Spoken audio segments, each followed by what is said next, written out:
Hola, buenas tardes. Hello. No soy tan atrevido como Daniel y no me I'm pongo las not gafas that daring. demasiado cortadas y no me la voy a jugar tanto como él. I'm not going to bet that much because my demos have been prepared. He's Voy very a hacer una courageous. introducción I'm going to y make luego an empezamos introduction. a tapar el bucao. Soy Alejandro My name is Ramos, Alejandro llevo en Ramos. seguridad bastantes años. I'm working in Antes me security for dedicaba a many la years. I was consultoría, doing entré a llevar la consultancy seguridad de some years USF en ago, España. and I deal with ING security in Spain, and now I work in Telefónica. With a more international approach. I'm the person in charge of digital security, In the case of WannaCry, I'm the last person responsible for the WannaCry. Fortunately, it didn't affect us and affect the good work that was done and the help that we gave to other companies. WannaCry wasn't a catastrophe. Simplemente por sondear y por cubrir expectativas. ¿De aquí cuántos habéis How hecho many hacking? people have done hacking in the past? You can leave now. No vais a aprender You're nada not nuevo, going to pensar que esto es una learn introducción. anything new. This Entonces is an voy a cambiar un poco el introduction. nuevo I'm going to paradigma. change the new paradigm Lo que se ha venido haciendo of what tradicionalmente has en been hacking, doing traditionally in the world of esto ya ha hacking. evolucionado, This has como evolved, vemos, y todos los equipos de and hacking all están the hacking evolucionando teams are a otras evolving. And tecnologías. it's Simplemente now os we doy have una new referencia approaches. If you have inminente. hacking experience, if you work in CTFs, I'm not going to teach you anything new, Igualmente sois bienvenidos but you are welcome, os quedáis y and you can todos stay. aquellos que no habéis acercado a este And mundo, if pues you don't know this world, if you come from system administration or development, or if you are curious, this is your place. básicamente yo voy a hablar un I'm poquito going to talk about de intrusion lo que tests, se está haciendo actualmente en what la is being industria, done now hablar un in poco de ese cambio industry, que ha habido a and lo que there's a llamamos Red Team. change towards RedTeam. 4 o 5 años así, como 4 to 5 years más ago, this en boca de RedTeam todos. approach started. No me detengo más. Test de intrusión, Intrusion simplemente test. es un tipo de Intrusion, it's a proyecto que se type of utiliza para project that evaluar la is seguridad de una compañía, bought to simulando assess the el ataque por un security intruso. in a company by simulating the attack by an intruder from a very specific ¿Por qué se hace este tipo place in the de proyectos? organization. Básicamente Why? para comprobar el impacto To check the impact de una of vulnerabilidad. having a Si usted habla a vulnerability. un CEO de una When a compañía común y CEO corriente, le dice of a que hay que company parchear, pues él no llega a entender el por qué doesn't understand why esas he or cosas she needs to patch, no le tienen que llegar ya well, con una vulnerabilidad explotada, donde se ve casi it's sin better to have sistemas, an exploited y es grave. vulnerability that you've tested, you have a Para un database. It's CEO como para for a de ahí CEO para arriba, dentro de la or dirección de una for compañía, es people in the bastante management and fácil companies. This is very enseñar practical que to no, show que that no ocurran determinadas cosas de seguridad tiene consecuencias.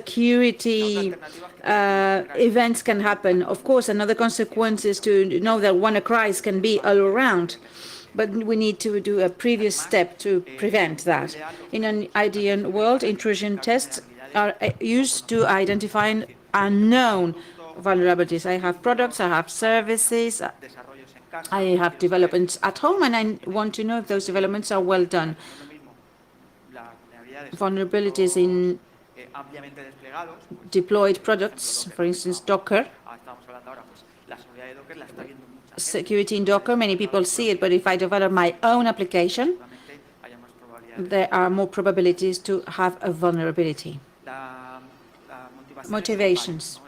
Lo There are estoy several incluso in muchas veces se hace intrusion simplemente tests. por Sometimes we do it necesidad, as como a legal muchas requirement. organizaciones que Some necesitan que organizations hagan demand un test de intrusión. and Por ejemplo, require you to do tenemos the una Visa intrusion test. Mastercard, A Visa, se MasterCard. llaman PCIDSs, We y ha- dicen, tú si quieres trabajar if you want to operando work con in tarjetas de your crédito, store tienes with que a tener una credit empresa card, you have to have cualificada a que qualified haga un company hacking y by demuestre que tiene vulnerabilidades, certified by que tiene us, infecciones, las doing a actualiza, hacking to your store aquello to que show se where contrata your tenga vulnerabilities are. So certificados de calidad de there seguridad are y que haga agreements. auditoría. So you have to Luego, be bueno, pues un poco audited. por los pelos también podemos hablarnos de la ley de protección de We datos, de hay can refer determinados to factores data protection que se laws, intentan and sometimes mitigar si there es is the necesario. requirement to make hackings of this type. Desde una From perspectiva mía, de responsable my de seguridad, para mí responsibility es una as palanca the para head of poder security, this is a incluso leverage to launch other demostrar projects. que I do the nuestro ethic proceso de la hacking red no está and segmentada demonstrate that porque the alguien network is not accedido segmented a because VPN somebody has had access through y ejecutó todo VPN eso. and got to production. Hay que sacar unas conclusiones We de have to cómo reach actuar con conclusions, esa but there's a infraestructura para firewall that evitar is todo eso. missing,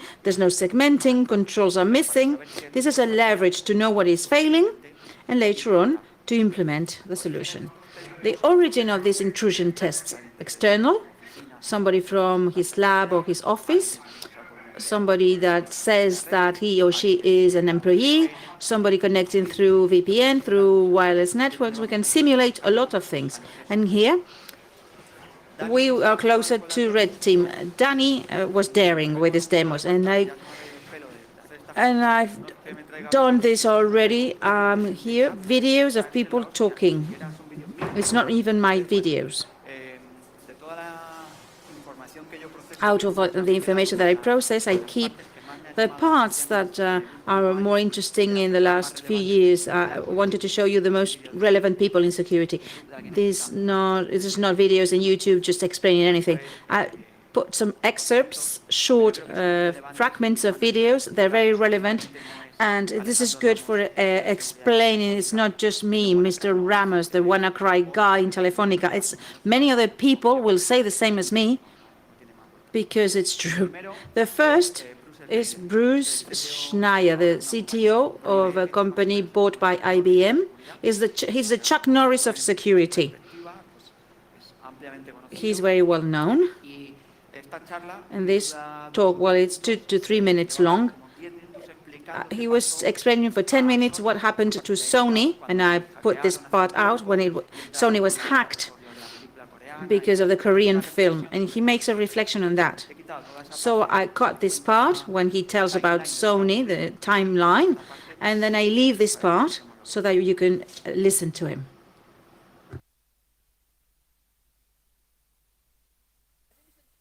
¿Le podéis dar audio, por favor? Sí, sí. Va a fallar el vídeo, el audio. No. You see, now it's the audio failing.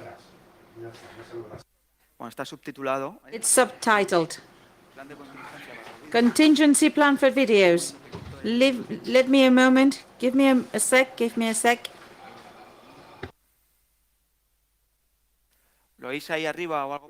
Can you see it? No, the technician is now running downstairs. A ver. Voy a quitar el vídeo un momento para ver. Bueno, yo volumen tengo, solo... Got the volume okay. Vale. Sí, puede ser, a ver. Sí. Ahí se oye. Vale, entonces... Can you hear it?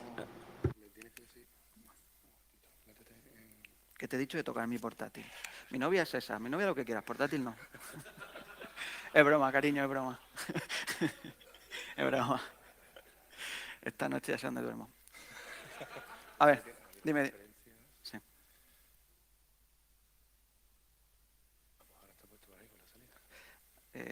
No, aquí no.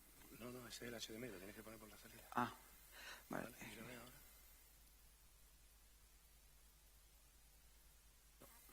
¿Soy vosotros? Sí, soy yo.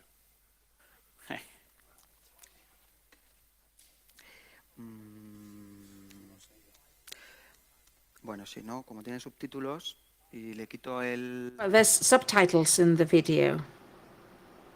Con el microfonillo... mira, le pongo esto así al... I can put my microphone next to the computer for audio. No, tampoco suena. Espera, que a lo mejor con el...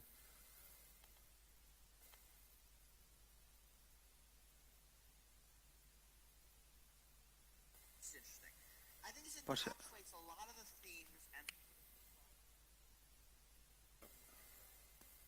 A ver, déjale, venga, da igual, que se apañen, no pasa nada.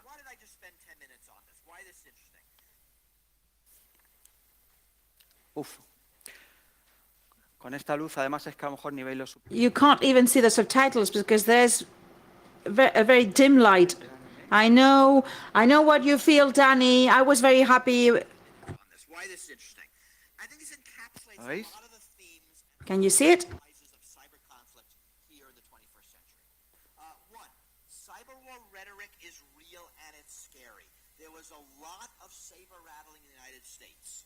Former Speaker of the House Newt Gingrich calls this pure cyber warfare. Senator John McCain, a manifestation of a new form of warfare. A lot of war talk, and this really skews debates. And I think we have to be careful about it. Two, the target was not critical infrastructure. Está hablando de que lo de Sony no era una infraestructura Well, crítica. it wasn't a critical infrastructure in Sony when they got attacked. Dice, primer ciberataque The así de first grande, cyber attack this una big compañía de películas. to a movie company. The objective here wasn't theft, right? Most of our cyber threats involve theft. Either it's theft of credit card numbers and stuff that can be monetized, or it's IP theft. And here, the objective was, I don't know, coercion, or embarrassment, or just pure damage. Not the sort of threat we tend to worry about. We're all vulnerable to this sort of thing. I mean, fundamentally, I don't believe that any of us could have withstood this sort of attack by this sort of adversary. And I think of attackers along two axes, skill and focus. Esto es importante. This is important, skill and focus. That's the background radiation, the internet, the stuff that everything out there on the show floor deals with. Right, high skill, low focus. Think of those as your zero-day exploits, identity theft attacks. Right, things like the target breach, all the massive credit card breaches. Doesn't matter who the target is. What matters is it's somebody that have blocked credit card numbers. Low skill, high focus, that's a targeted attack. What this is a high skill, high focus attack. This is advanced persistent threat. And the difference that matters is absolute versus relative security. Against a low focus attack, what matters is, are you more secure than the guy next to you? And if you are, you're doing great. Against a high focus attack, it doesn't matter if your security is relatively better than anybody else. What matters is your security better than the attacker's skill? And you all know, if you know anybody who does pen testing for a living, a sufficiently skilled, motivated, funded attacker will never fail not to get in, right? We know this is true. And the question is, how do we deal with it? Bien, So why did I just spend 10 minutes on this? Why did básicamente, ¿qué ha dicho este buen señor? What did he say? Muy importante bajo mi punto de Under my viewpoint, it's very important. encontrado en internet. This, well, I found it in FCQ. We have different adversaries. We have adversaries with very low skill and low focus, occasional people. When you're going to rob a car and then you're trying to know there's a door open. So very low skill and low focus. But the guy wanting to rob a Lamborghini, he's waiting for a Lamborghini, and there's a focus there and skill behind. So he says the type of adversary has changed. We have the occasional with low skill, low focus, and then those who are after us. And those who go after us, we people in security, we know that the person with skill and focus, if he or she goes after us, they're going to succeed. The probabilities that these people will succeed are very high, because it's very easy to find a hole. And because you need to protect yourself, you need to block thousands of holes. He speaks about the new paradigm of the targeted attacks. You might be faster than your neighbor, but it's not enough. When I worked in the bank, people said, I don't want to be the most secure. I want to be more secure than you. So if anybody wants to rob a bank, they're not going to rob my bank, but yours. So I need to be faster than you. So it's about speed. You have to run faster, okay? With targeted attacks, it doesn't work anymore, because they just don't want to rob anyone, they want to rob you. So the paradigm changes when you're not defending yourself, because it's not good to be faster than your competitor. You have to be protected. This paradigm is the RedTeam concept. Microsoft has a very good definition. It's there. It's a group of full-time staff within a company that focuses on breaching client infrastructure. With a team of hackers, it's ethical hackers, but with a clear target. We know they're going to do it. We know it because Microsoft says that what is the mean time to compromise?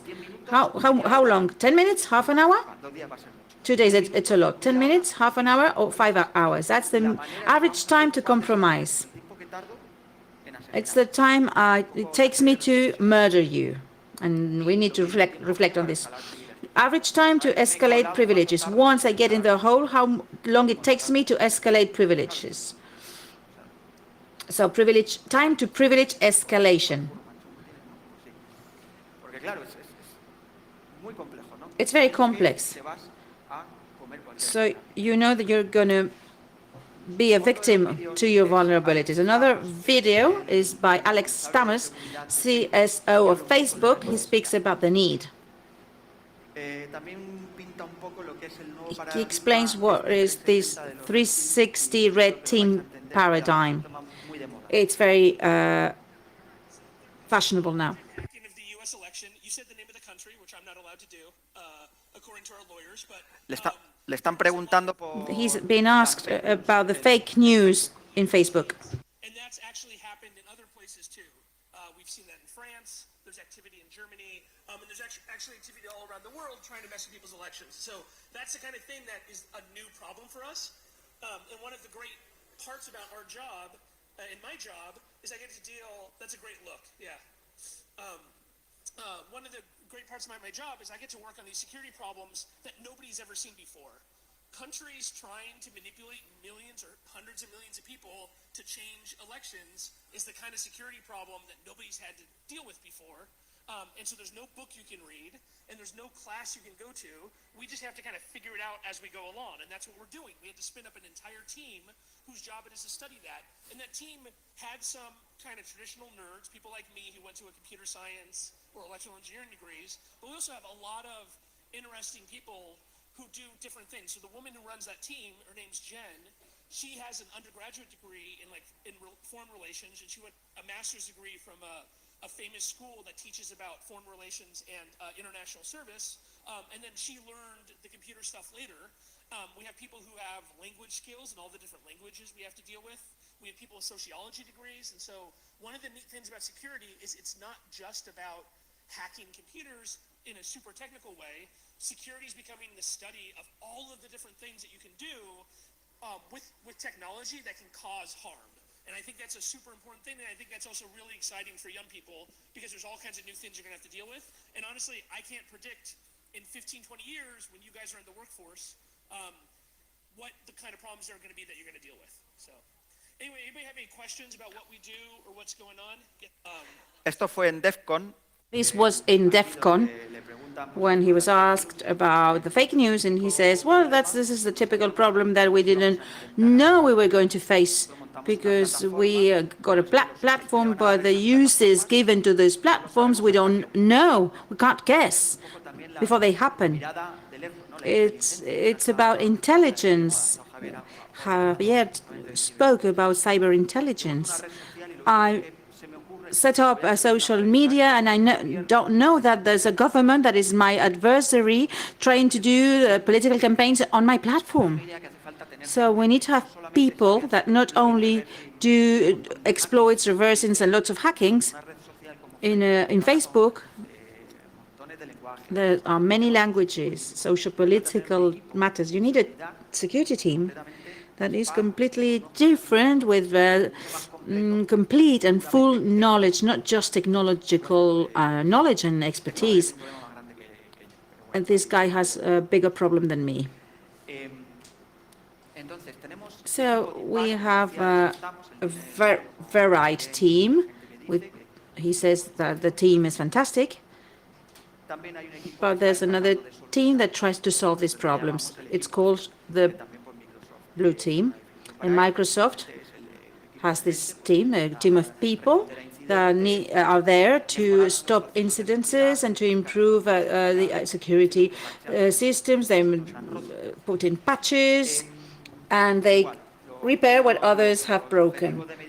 The measuring goals are the mean time to detect. So we do assume that this has happened. How much time has gone since you've been murdered to the detection?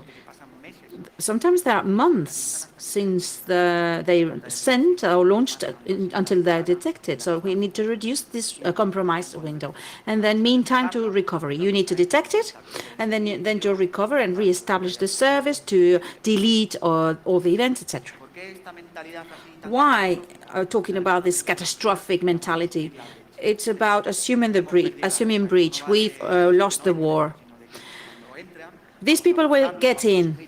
Let's assume that they're inside. Now, let's look for them. So I'll be alert. I can't put walls so that nobody gets in. So I'm trying to open all the doors in my house to see where are my cupboards, where are the corpses, the cats, etc. I'm looking inside to see where they've got in. We don't know where they got in, how much time do I need to recover? And then I need to improve so that this doesn't happen again. Something that is very difficult to explain for younger people doing hacking is that the purpose is not to break, it's to train those who repair. If you do your hacking activities, well, I interviewed people. I want to come to my team and I just want to break things. I don't want to repair. I don't want to fix anything. This doesn't appeal to me. What is fun, it's to destroy, to break things. But if we compare this to boxing, the red team is the sparring partner. This guy trains the blue team, who needs to defend itself for a better antivirus, repairing the holes, repairing the walls. And it's the paradigm between the red team and blue team. In big companies, this is already working. We have the red team. It's called red team because it's very easily identifiable. The blue team is the CERT, incident response team. Then we have other terminology. You know that the marketing are very powerful, and then we have the purple team, the pink teams, the gray, purple, lighter teams. So it's up to your imagination, but there's a red, there's a blue, attacking, defending, and the defending team has to solve the problems. What are the different phases in the stages? Generally, when you propose a service and not a project, you hire a team, or your company, you have your own team, and they can launch persistent attacks.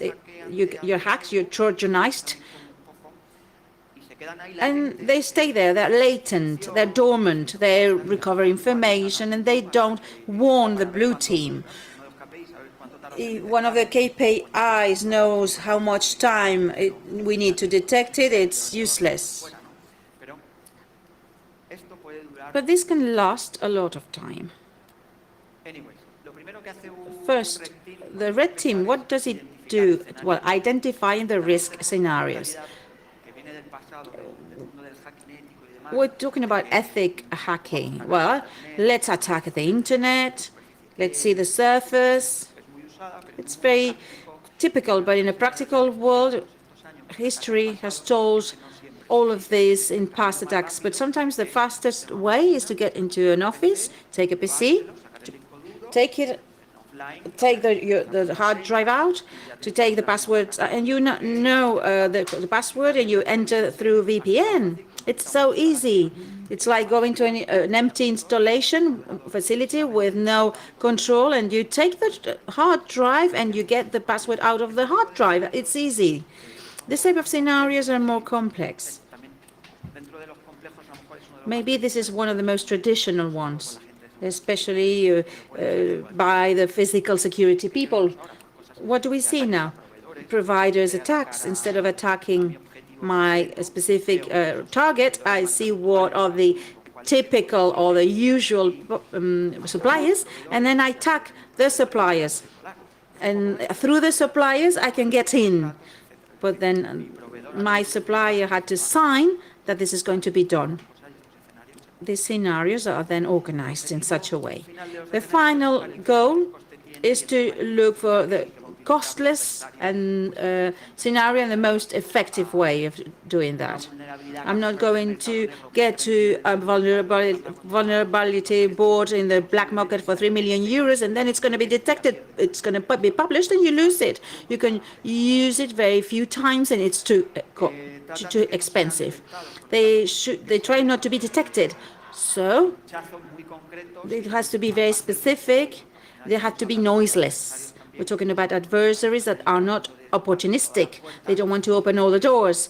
They just want to see if you close the door or not. And if you're not closing the door, then you will use that door. The less complex from the technology point of view, persistent, and they should allow to assess the lack of control. I explained how you get physically to a facility and to take a computer. There's no physical control when you steal a PC, or maybe when there's no encryption in this computer. In Telefónica,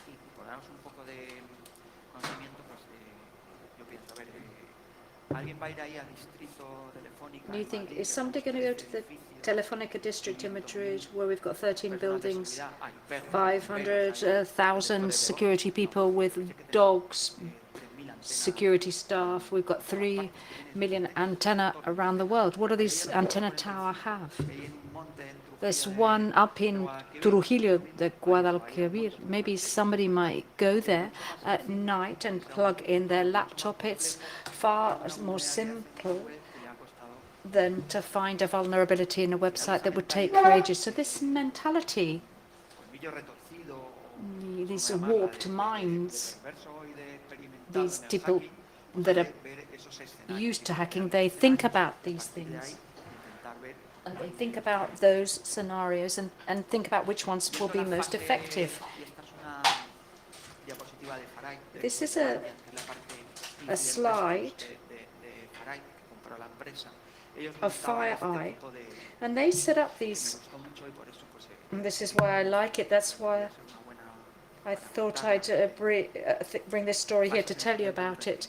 This is stages. You have an initial recognition stage and a compromise stage.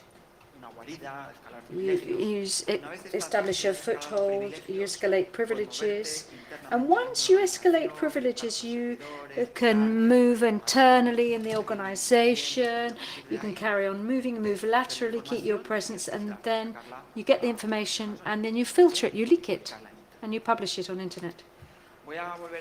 I'm going to go back to the videos, because to understand it, and this is the best video I've actually ever seen in the last 5 years, at the end you've got a link to the YouTube, and the subtitles are in English as well. And this video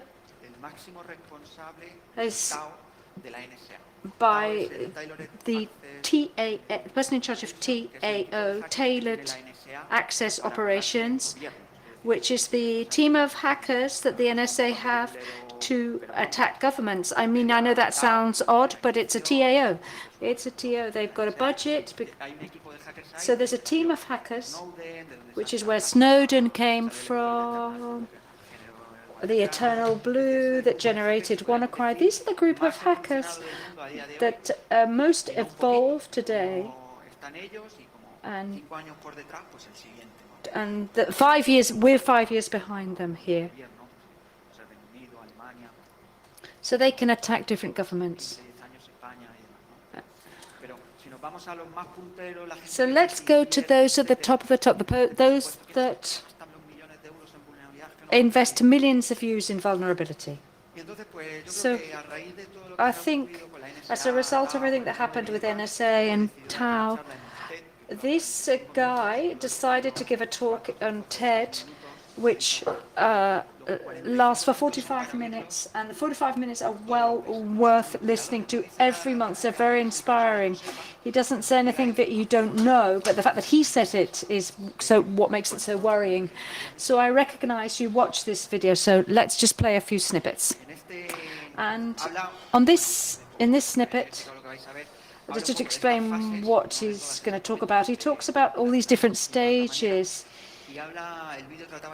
And the video tries to explain to us what to do so that somebody like him can't get into your organization. He gives recommendations of what should be done to make life difficult, about what to do to make life difficult. I've removed that. So he tells us what he does, and so that you know what you should do to rectify it. And like I said, these guys are cutting edge. Reconnaissance, nothing that you've heard any person say, those of you that work in hacking, it's not the same as me saying it. Phase. Somebody's got to go out and understand the target. It starts with simple things like scanning. Go out and physically scan the actual target.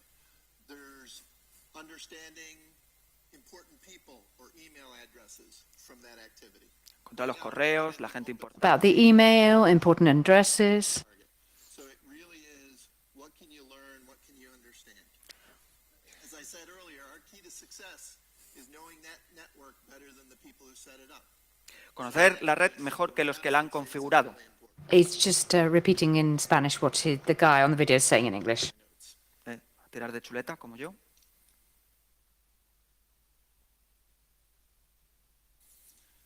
So another key point inside this, you know the technologies you intended to use in that network.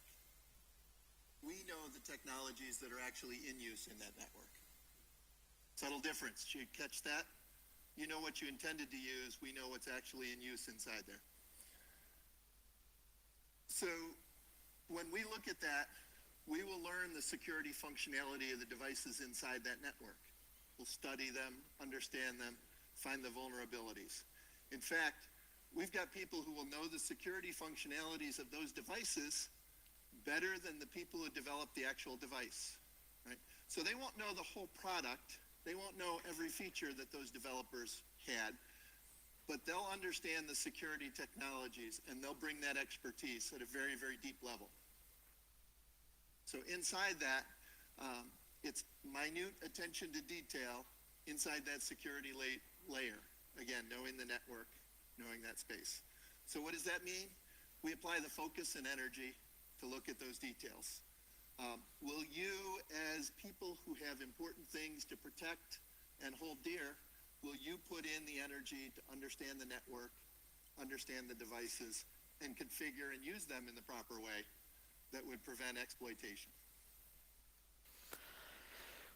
Conocemos los dispositivos mejor que los fabrican, básicamente dice. Entonces, el que lo fabrica, pues tiene 5.000 personas haciendo un producto, pero a lo mejor los que están haciendo la seguridad son 8, y los 4 que tiene pues están buscando fallos en esos dispositivos.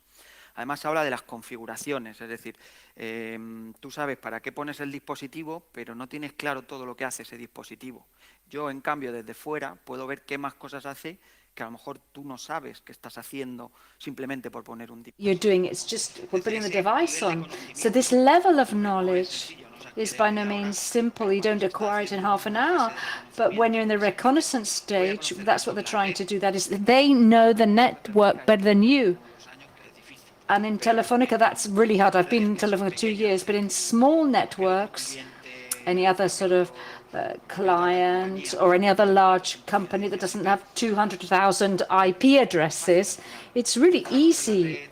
You know the network, it's easy to monitor it, to see what its purpose is, what each thing does. And if we go to programs where you pay for vulnerabilities and what their latest reports are, you see that there are vulnerabilities which will say, oh, this had this, and it'll say server turned off, and that's because the person that's was searching for it knows it better than those that's got it, because the outsider knows the network better than you do, and this is something that happens.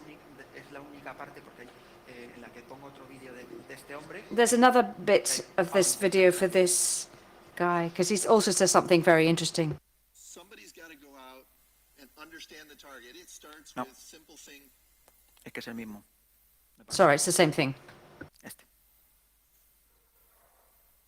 Another say in this reconnaissance phase is figuring out about the network boundaries. So I talked earlier about, the things you intend to have in your network. We look for the things that are actually in your network. Well, that's becoming harder and harder these days as the network boundary gets more amorphous, gets more porous, or gets more inclusive of other things. Think about trends like bring your own devices, Internet of Things, work from home access. These have really created situations where interconnected network elements are under varying administration control, right? I even see the case where leased facilities come with a leased network that is under the control of that physical location and trusted and interconnected to your domain, right? So think about the things that are now a component of your domain, your trust zone. Cloud computing, right? Cloud computing is really a fancy name for somebody else's computer. If you have your data in the cloud, right, you're trusting the security protocols, the physical security, all of the other elements of trust in an outside entity. May be done right, it may not. You may have varying degrees of understanding about what's inside that cloud, but they are now part of your risk and liability. Basically, where does your network end and where does your supplier's network begin? You're using the cloud, using IoT, and that's what's so important about the TIM network. You can't just give it to your suppliers. The thing is, you've got to guarantee that the network that includes you is protected. And history has shown us that through suppliers,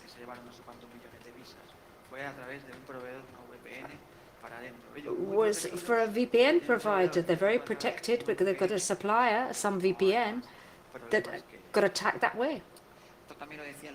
This is something that he said about the reconnaissance stage. I'm not going to go into this in more depth because the reconnaissance stage is what we've spoken about all our years.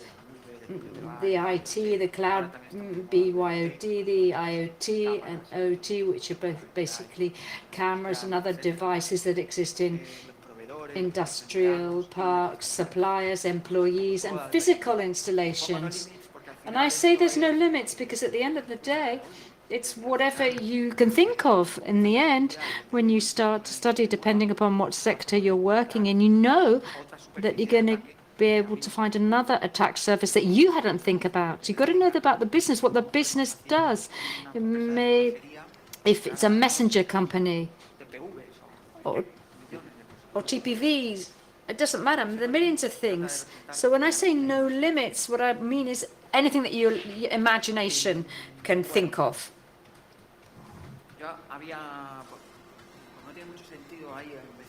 As it's not very meaningful to talk about identification, I mean, these are all the references.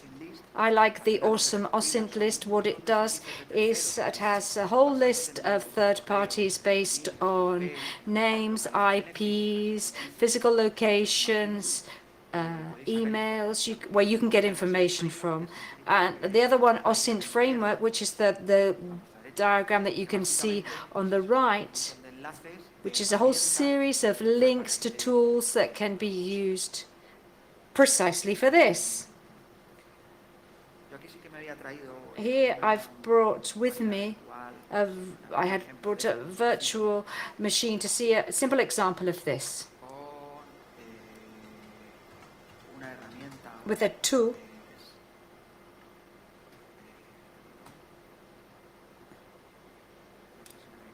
I don't know if you can see it. I'll try to make it a bit bigger. You're all silent out there, not saying anything.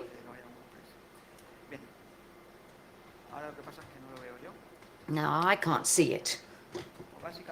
Basically, here we've got a tool that does this, but it's one of the 7 million that are out there, and all they do is ask for a domain,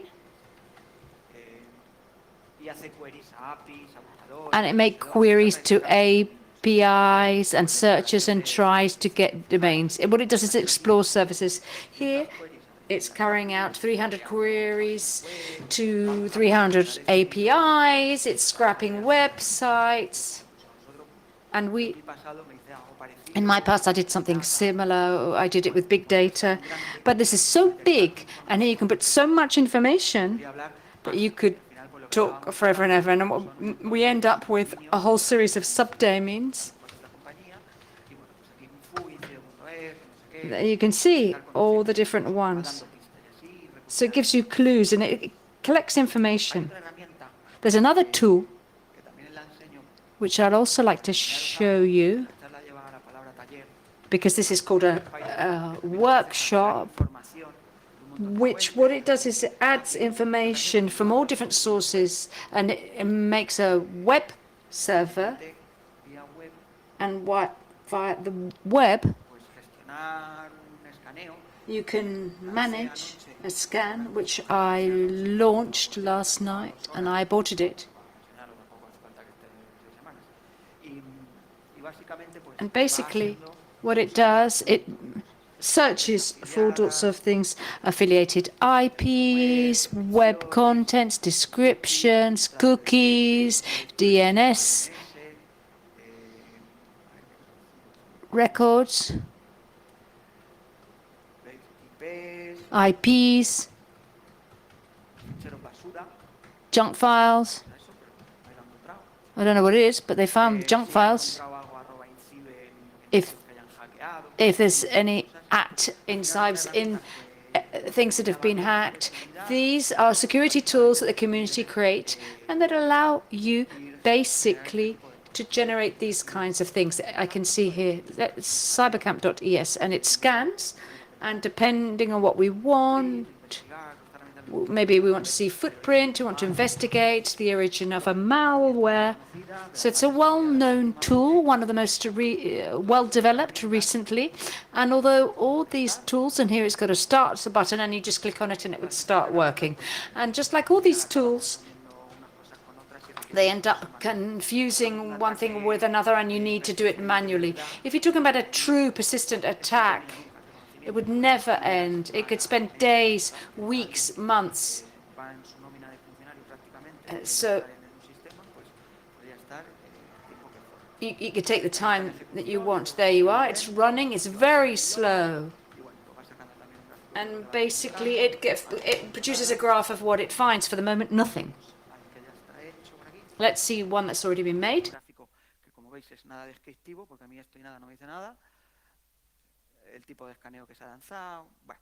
It shows a sort of scan that's been launched, so it's a tool. And there are hundreds like these. Once I've got my mouse back. Okay. We have a surface. So let's now move on to the first stage, the next stage, which is called the first intrusion. Let's see what Rob Joyce says about the first intrusion.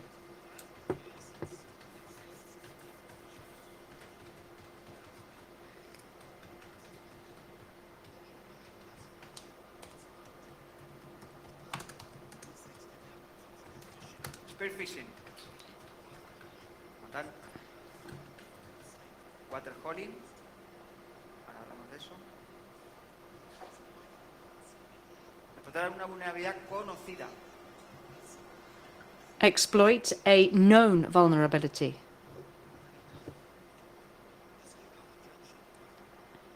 Waterholing, spear phishing.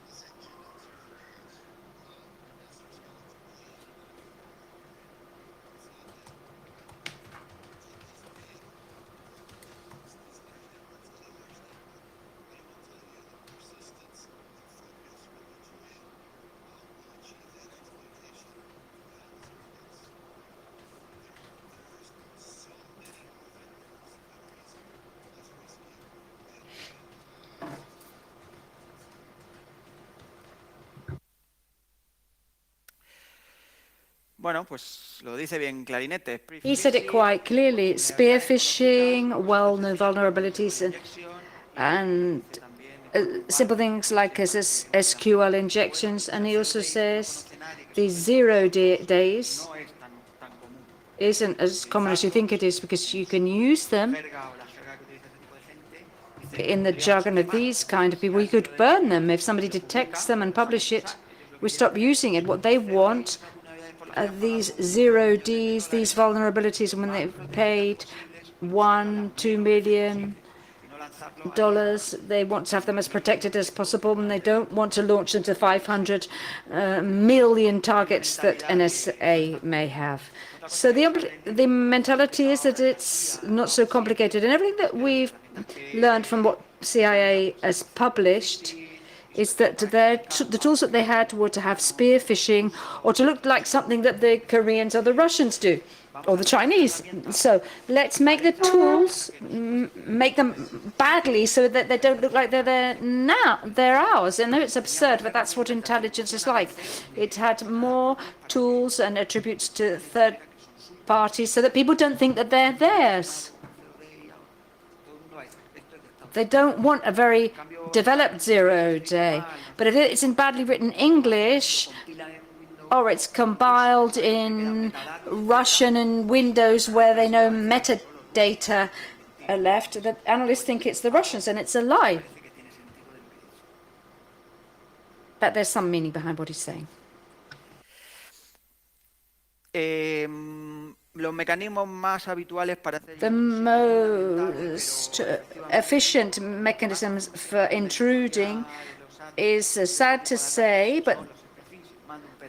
but what really works is spear phishing, something that you just have to double click on, and people will do it. They'll click on it. It's what he said. It's the less risky. If somebody finds that, they click on it. It looks like it's a Korean competition, but it's the easiest way of doing things. Then they talk about watering hole. Watering hole was a great name, but what it is set up a web with a vulnerability, and the person just connects that web. Watering hole comes from this anecdote. It's the name that they give to those puddles in the jungle where lions live, in the savannah.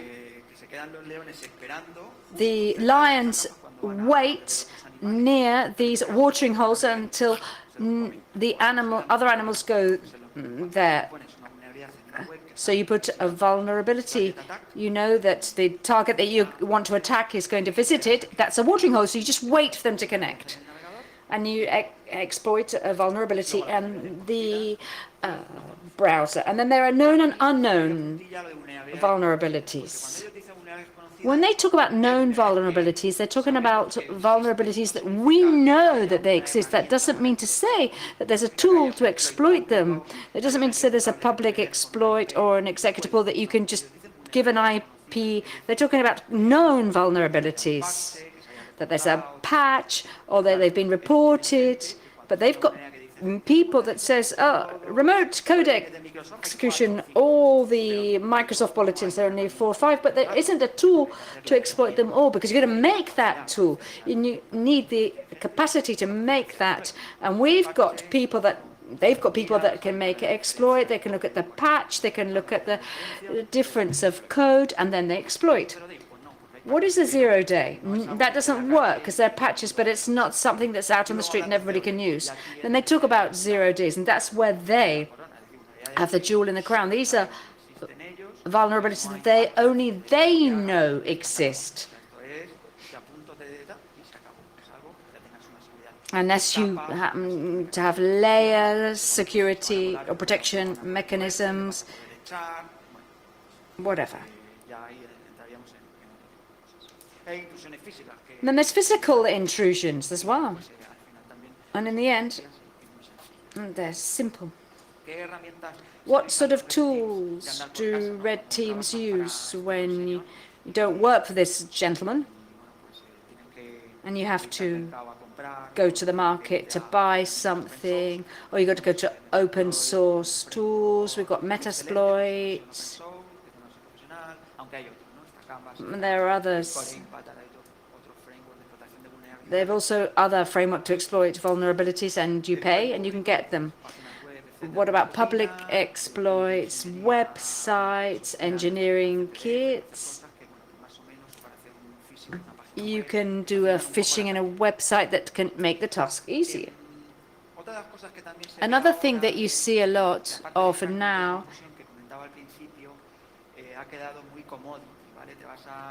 is the commodity thing. You can go to any company that sets up servers, and they've got a hacking team. But there are others say that they've got teams that seek vulnerabilities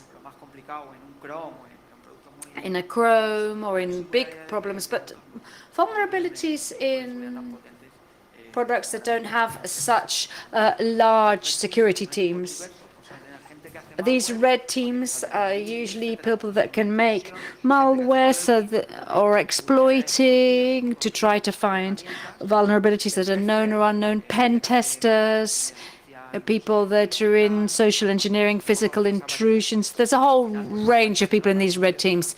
And it would seem not, but each of them is specialized. It's not the same somebody who's programming a backdoor as doing an exploit. It's basically used and has a more overall picture of the platform that they want to access.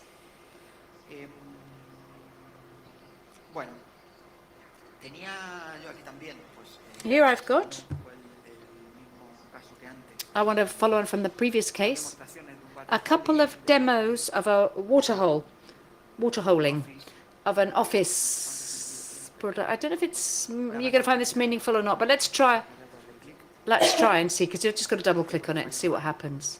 There's no fail risk, well, there shouldn't be a failure risk. I know you can't see anything, but that's deliberate. There is the virtual machine. I couldn't find it, but I've found it now. I've got 4 virtual desktops.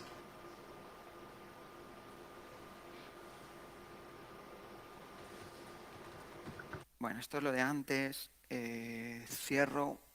Muy interesante. Muy interesante. This is something that I showed you earlier, but I'm going to close it. If I was with Docker, it would have closed itself of its own accord, of course. It was a joke. I don't use Docker.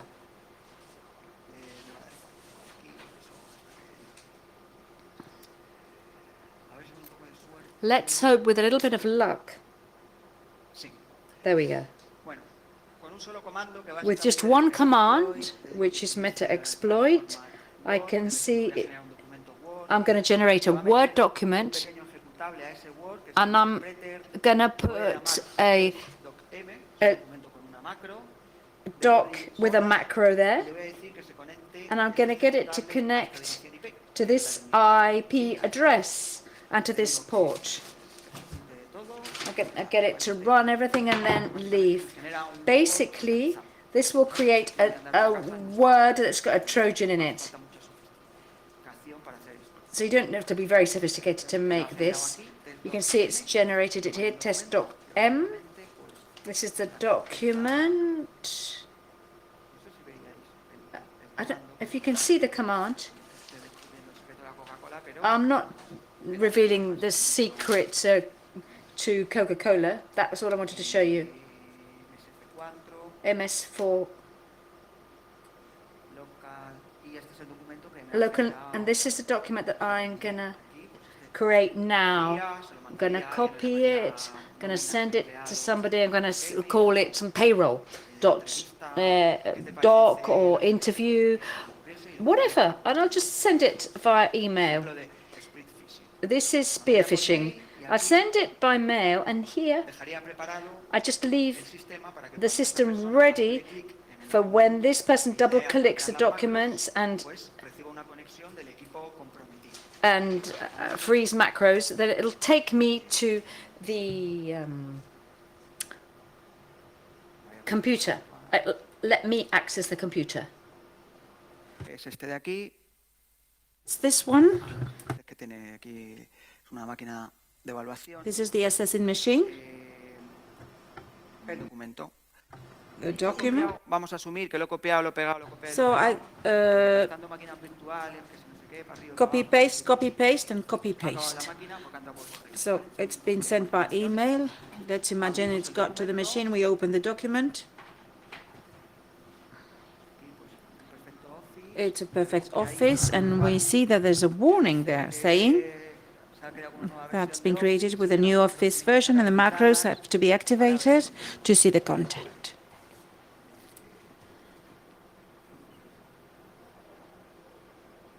Debería salir un pop-up arriba amarillo. We should see a yellow pop-up saying enabling macros. Que es de demo, a ver, voy a salir, me voy a volver a abrirlo. So I copied it yesterday.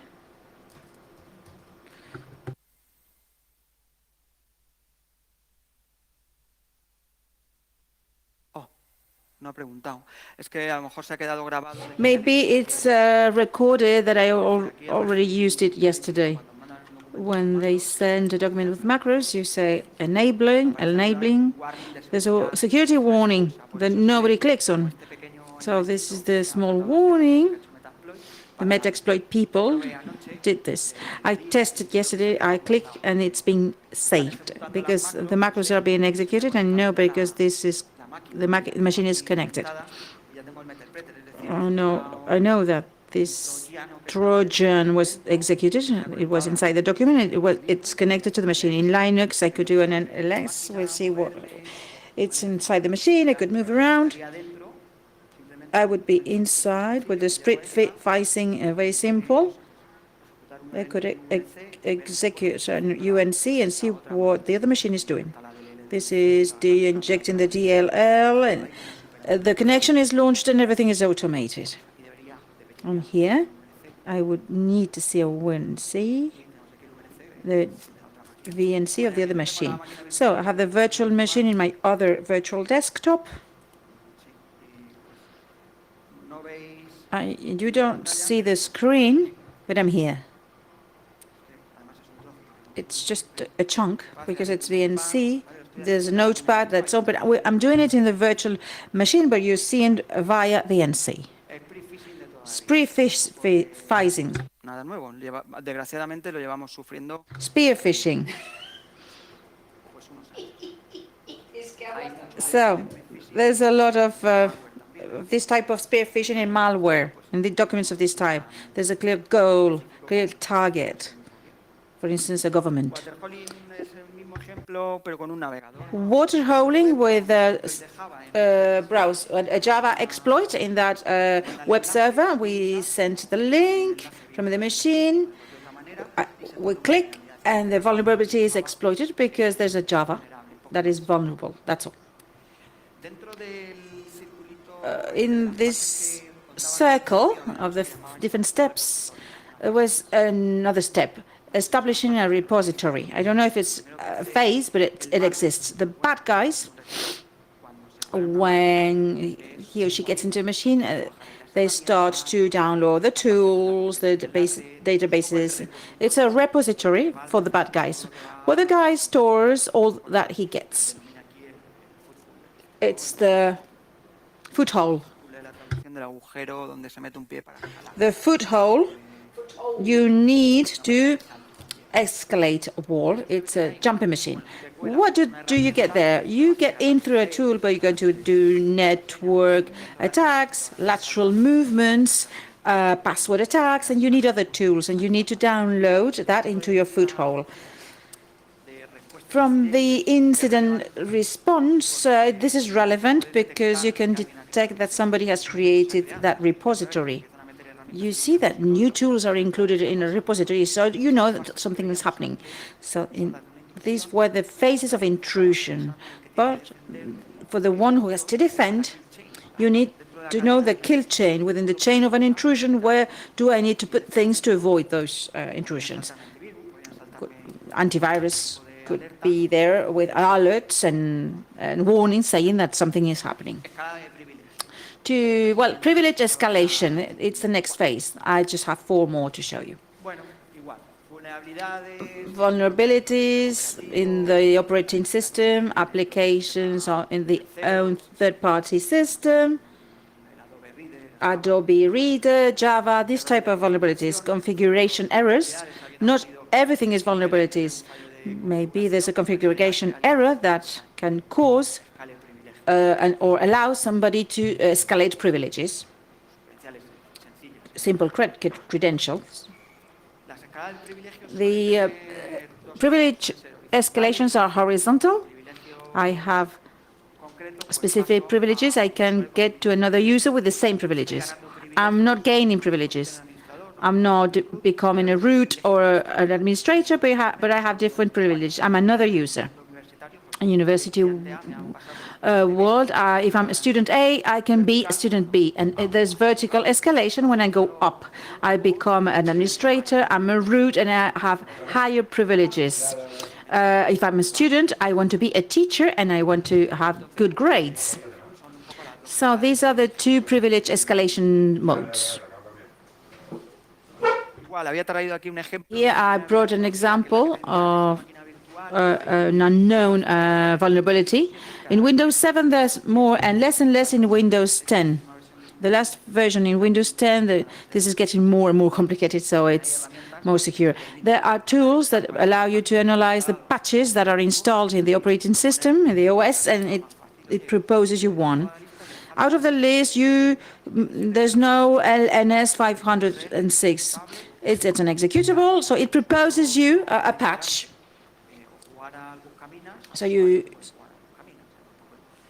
So the goal is that you are protected with those patches. In Windows, well, the one I have I wouldn't like to have it installed. This is the VNC, yep.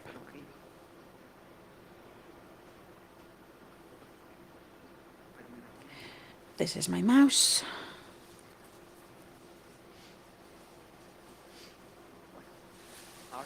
Now, there's a zoom on it.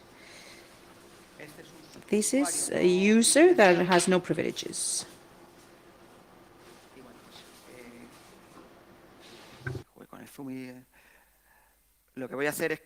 I'm going to load.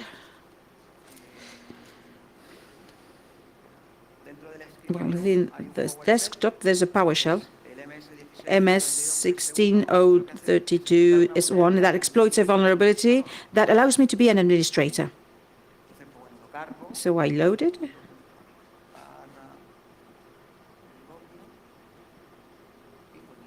And then I execute it. Well, no, I'm just calling the function first.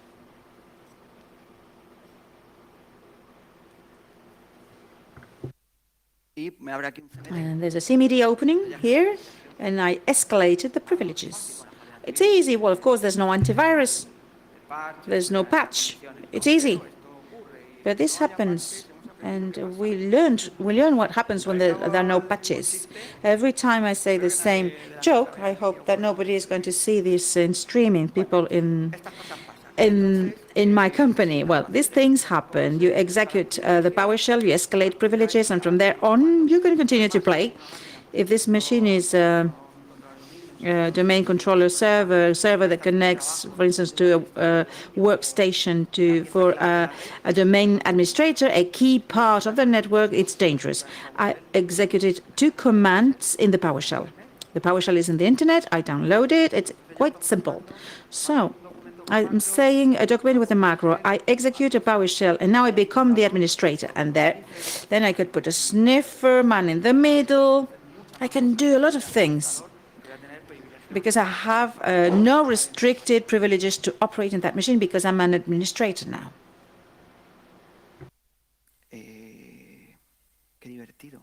That's fun.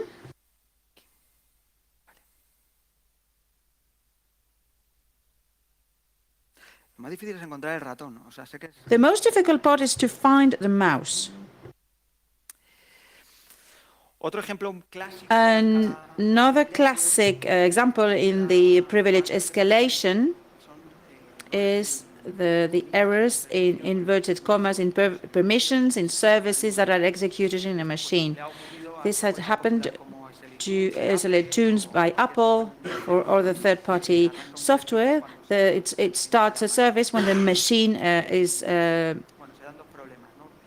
started. Two problems. When you put an entry, because the services that start when you start Windows are included in the log. You need double commas.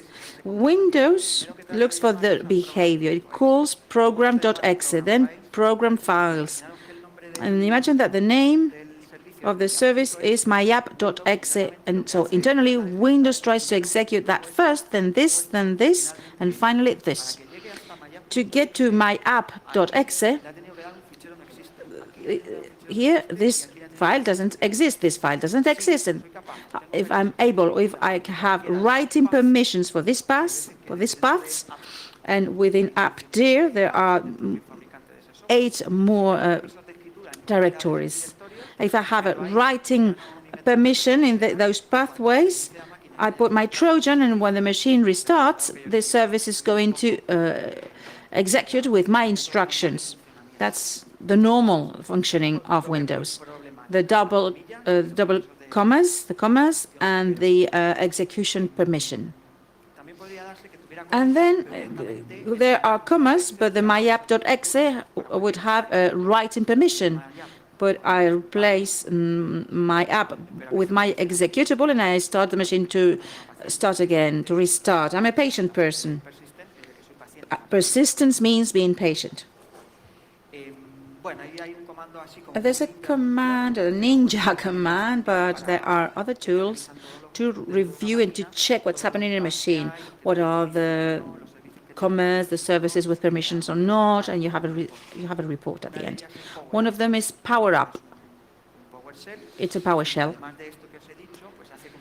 and it does 500 more checks. I'm not going to elaborate. This is to escalate privilege.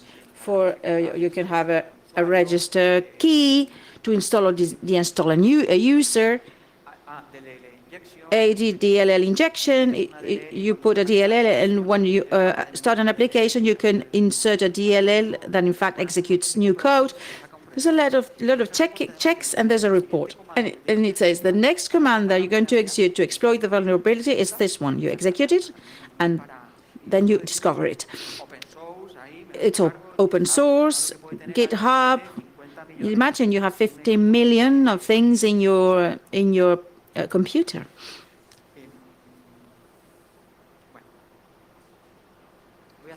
Let's do the demo.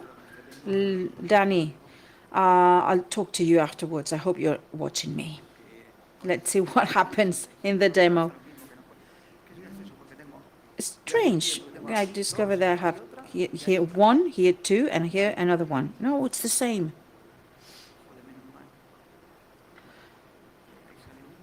Good God. Okay, that's one, my Windows. No, claro, es que siempre se me olvida, es que tengo como el ratón. I have to move my mouse. It's just here.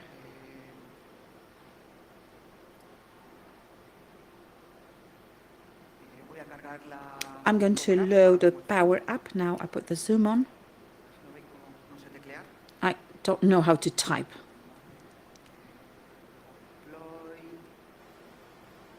Power Exploit. This is a guy who's done a lot on PowerShell for RedTeams. He explores Active Directory, finding server, enumerating users or sessions. This is a very powerful tool. I'm just doing the privilege escalation part only.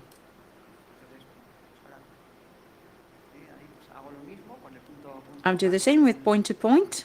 I load the PowerShell. Yes, I want to execute it. And now I have a lot of commands and functions like invoke or all checks. And this is the report with all the things. It's checking permissions. the auto runs. Also, another way of escalating is not through a service, but through what's in the regedit. We have permissions for execution in those files, and we can escalate from there. All the check-ins, XML. In here, more specifically in this virtual machine, TLL service, it says everyone, anybody can modify the executable abuse function, the service binary name SCSI. So you do execute that part, and this binary would be modified in such a way that when the machine restarts, it will be executed and it will do what I want. This guy wanted to create a new user as an administrator. This executable is replaced by 1, and he becomes the administrator for that machine.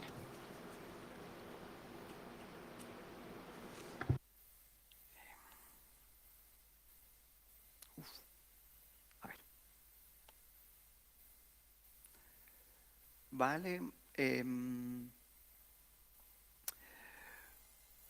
No sé muy bien, a ver. Es que claro, aquí hay un poquito de switch user. There's switch user. Vale. Yes. Vemos que hay dos. There are two, administrator and user. I go back to mine with unprivileged user. Poor guy. And then I execute the modification of the service.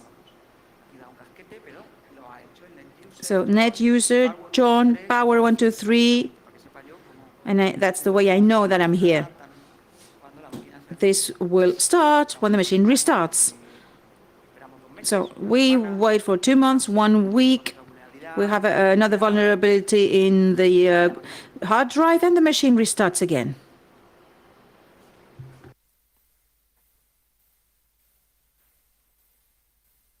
Y como vemos, pues no lo ha creado. Sí, lo he llegado a ejecutar. Interesante. It's interesting because it didn't work, apparently. Maybe the service is going to execute when you do the logon. This is another vulnerable software. Let's see.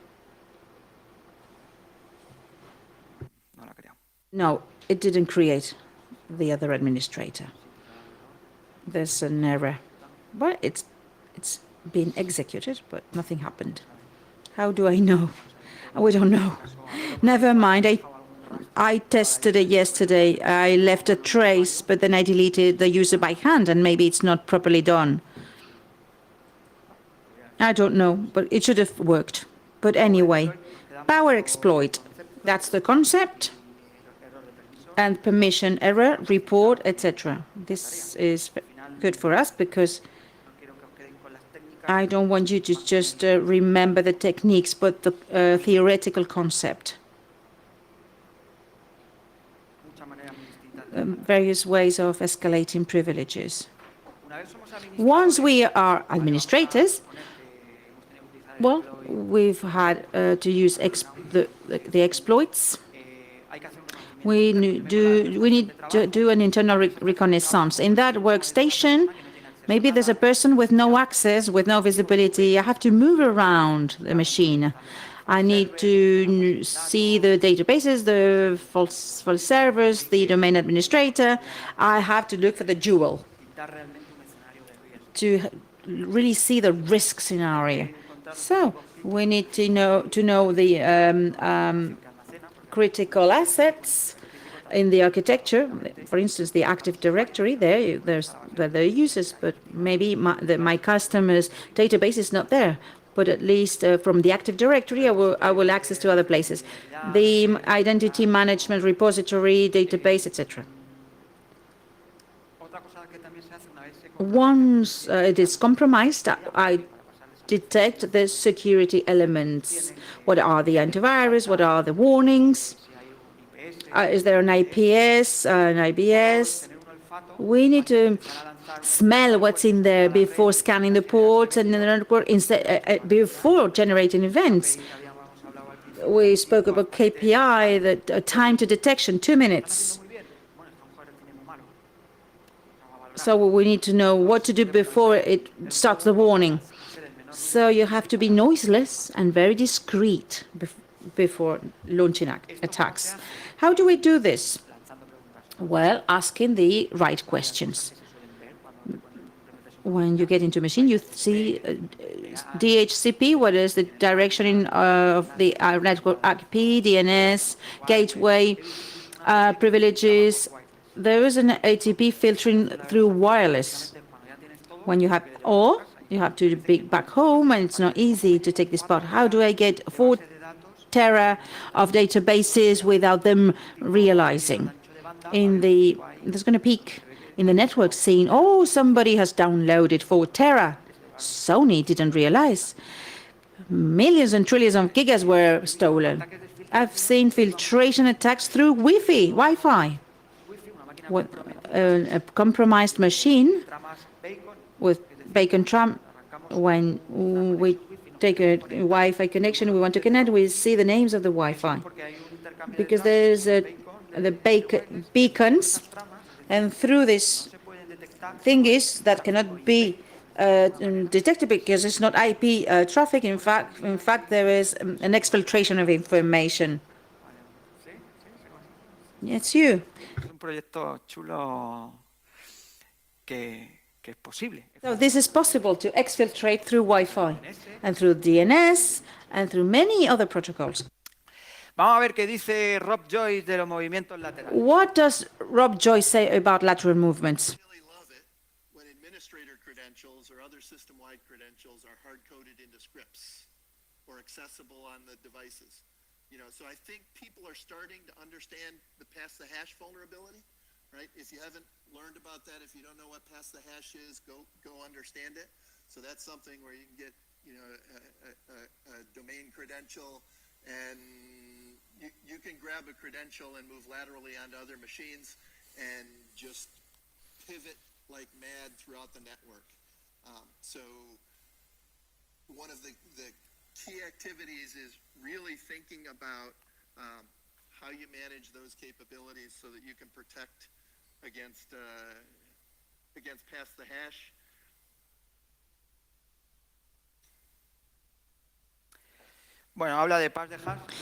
He talks about pass-the-hash. It's the most commonly used technique to move laterally. I take the token, the hash, no, not the password, but the hash string, and I use it as a credential. It's like a cookie in HTTP, but in NTLM Active Directory. Why is it possible? If we escalated privileges, we can do the dumping of hashes depending on the machine. We can even see the plain text password. We can only see the hash of this password. We can use it as an authentication token and connect to a machine as if we had the real password. It's called a pass-the-hash. It's quite well known. It's an architectural problem and not a problem. It's something that is necessary within the Microsoft world, but there's got no solution. The documents in which Microsoft speak about pass-the-hash, well, don't use the administrator accounts, reduce your exposure level, especially for your passwords, because they're going to steal them from you. If you do an administrative task in a machine, if you don't want your password to be stolen, you please reset the machine and restart the machine. You can get the hash, but not the plain text. But Microsoft was saying that you have to empty the hard drive, because you have to restart the machine to delete the memory password. Well, if you talk about this IT guy, well, you're going to get this password stolen from you. I'm not going to empty all my drive. It's through a Microsoft document, yes, but you put it in the plain text bulletin. There's a struggle there. That's a problem. From this point of view, it's okay. IT and security, we collaborate with. We have this type of conversations. Do I accept it? I'm not going to patch it. Yeah, I want you to laugh again. We can talk about patching if you want. Why do people never patch? Why don't you patch? Because they break things. That's the problem of patching. Microsoft is delegating in me the patching process. Why? In Pass the Hash, they get into a machine, if it's a workstation of an administrator of a domain, and if it's a domain password, oh my goodness, horrible. It's the end. We heard you already. It was almost the last one. Lateral movement. Network attacks, pass the hash, other vulnerabilities in other systems. I know a vulnerable Tomcat, a vulnerable Docker, and then I can get into the hole. It sometimes happens because we know the networks better than you, but people know my systems much better than me, in fact. An example that I use, and maybe people are going to laugh because if you've collaborated with this. In the Pass the Hash, there's somebody getting in to a user PC, these are the PCs, and he wants to access to back-end services where the database is, but there's no direct connection because they are in different networks. There's a firewall, segmented network. They try to do things, but suddenly the RedTeam guys say there is a printer server that is connected to the back end. Its Windows has to print reports. And this printer server is in the user network. So we jump and we connect to the printer server until we get to the back end. Something that happens in all companies is that antivirus servers have access to everything. People don't want to have 18 antivirus repositories, one for production network, other for users, and the same for SCCM, with patching platforms, with backup platforms. Any centralized service should be differentiated. User, production, truth, falseness, but we are doubling and duplicating the infrastructure, and we're not rich. We need budget for that. We need a big budget for that. So we go back to the same problems. How vulnerable we are. Can we do so this green line is not that green? Lateral movement. We can see it clearly here. Here I have a demo of how do you pivot from a Kali that compromises the same Windows 7. And then it has access to a Linux. We need a lot of virtual machines. This is the environment. And I'm going to show you a video. Of course, it's not very attractive. But to see this scenario, this is the Kali with the anonymous here. That's Rob Joyce. And the IP, he's going to hack, he's going to enter in this Windows 7 with a stupid vulnerability. This Windows 7 has two interfaces. It's a case of the printer server. So two interfaces, one for production and one for users. And this is the Linux in another network. From Kali, I would never access the Linux because the IP redirection has protocols that I cannot avoid. So this is the video where we can see what happens. I'm going to tell you what it says. Here, there is a meter printer that is established with a macro. I'm the administrator.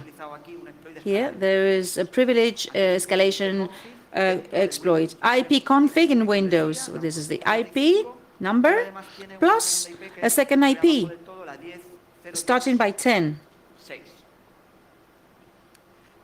We see that this is the Windows, the virtual machine Windows with the two IPs. It's the Howard's domain. Now it's my home's network. Now it's called Marvel. This is the Linux with this IP. Three virtual machines.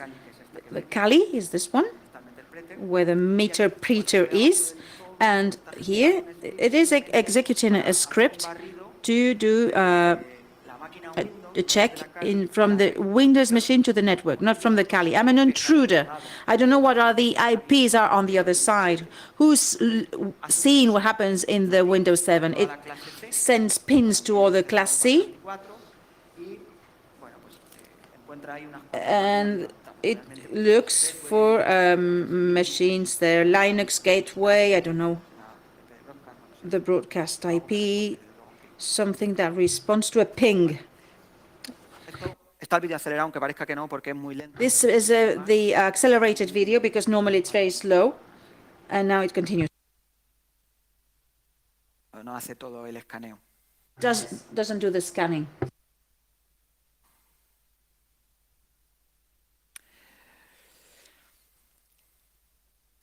Ahora, de la misma manera, como hemos visto ya, As we've seen earlier, que hay IPs levantadas, that there's IPs that have been lifted. I just ese Windows 7 que put a está router in, un pseudo router, and I que me haga convert de this puerta Windows enlace, 7 into a pseudo router, acceder. Ahora sí tendría and acceso, because realmente I've got estuviéramos en la misma red.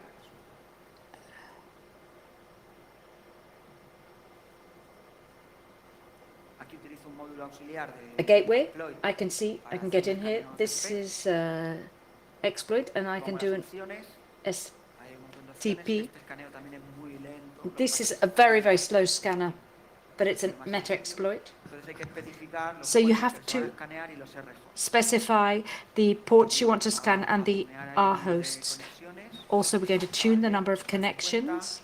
y se ponen solamente unos poquitos puertos para que sea más rápido. Just a few ports. Let's just put a few in so it's quicker. Otherwise, it'll take hours to scan. Hay los más típicos ahí que se iban ocurriendo. There's the typical ones.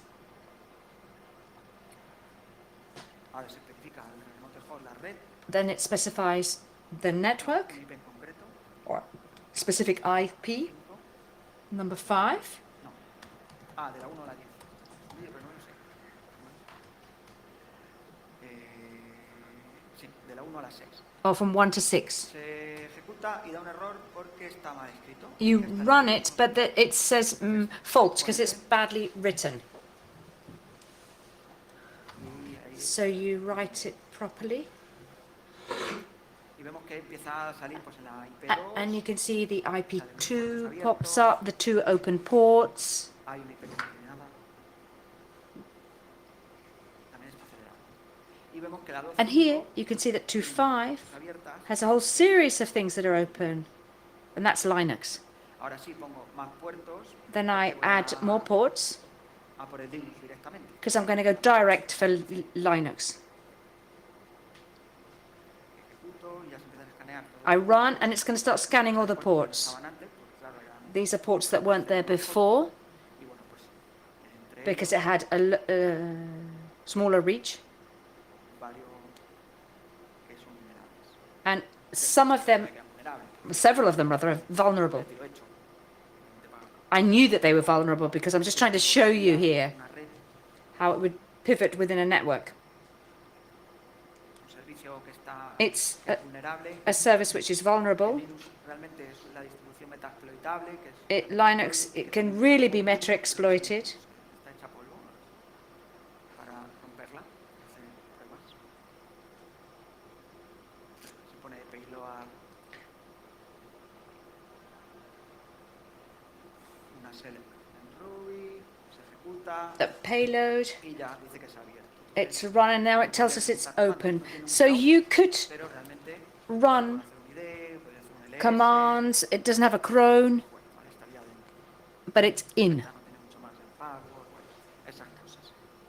There's not much more to it, just the password, etc. So,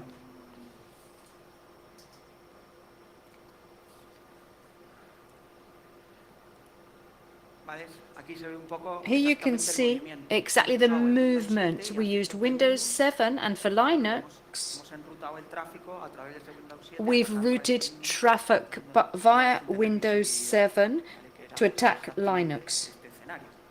That's the scenario. Tengo aquí un ejemplo de I've hash, got pero creo que no an merece la pena que lo example of hash paths here, but I don't think I'll use it. It's a very simple example. Basically, we've exploited a vulnerability. I've got a metapreter below. I've got the hash that machine's got, and I can use these hashes as if I'd stolen a cookie in the HTTP, which could be used with an HTTP protocol. And this is something that's a feature of Windows. I can bring PSXX. I can do this if I've got the hashes. It's now specifying the IP address of Cali, which it's going to send the metapreter to. The administrator and the user is the one that's at the top, and their credentials. They can be as tough as you like. That's sufficient for me. And the only thing it does is to connect. It puts the thing that you can run, and you can do this just for automatic tasks. You can just say, okay, let's have PSX. And you say, no, no, no, I've got 4 processes. They're just features of the operating system, and people don't use them. But the bad guys can do that as well. So we've used an exploit here. Unresolved problems of security. There are lots of unresolved problems with security. You have to be persistent. It's very simple. You have your administrator, you can put something in its register, you can install the software, you enable remote access, you create a new password, new services.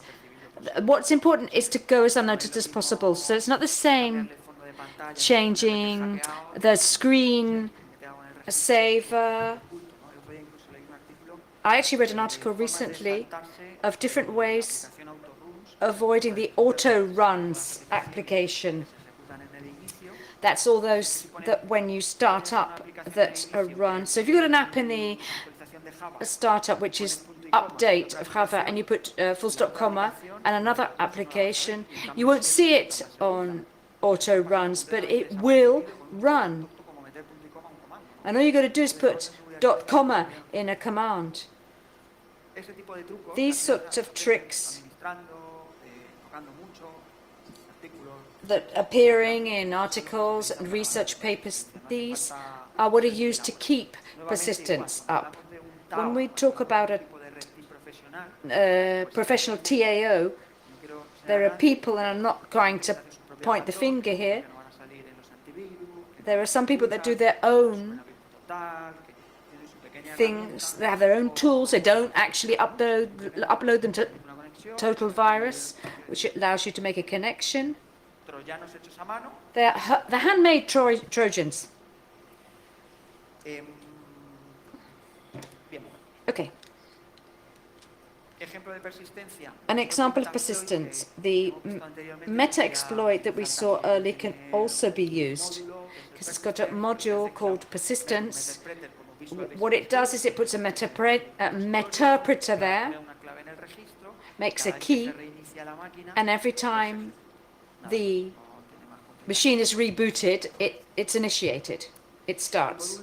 And finally, let's talk about filtering, which can be more or less difficult. There are some companies that have got USBs where they can browse, and there are others that are completely opposite. You can go there, go to the proxy, you can go off into internet, and you can make use of the first hour in the market, which is when most companies have most traffic. Or it's like as if you go to Zara on sales day. Or travel agents, what about July? Go to the peak traffic times. That's when information gets filtered in. But there are more advanced things such as DNS tunnels, ICMP tunnels, or wireless channels. Imagination is power. You can even put an underground access point, like RobAP, which is a physical intrusion to install an access point at 7 o'clock in the morning when there's nobody in the company before you go to work. And they only use the access point to get information before any warning being let off. And these are things you have to learn. You have to learn what to do so they don't get an access point. Physical security, how you've managed to reach this point, and all the previous stages we haven't detected anything. But these are just the lessons that you learn, so as to put the necessary security measures up there. And now, I'll leave you time for questions and some references to videos. The second one you must watch, and you can't ask any questions until you know how to answer the questions that Rob Joyce asks in the second video. Questions, please. But do use the microphone. Claro que sí.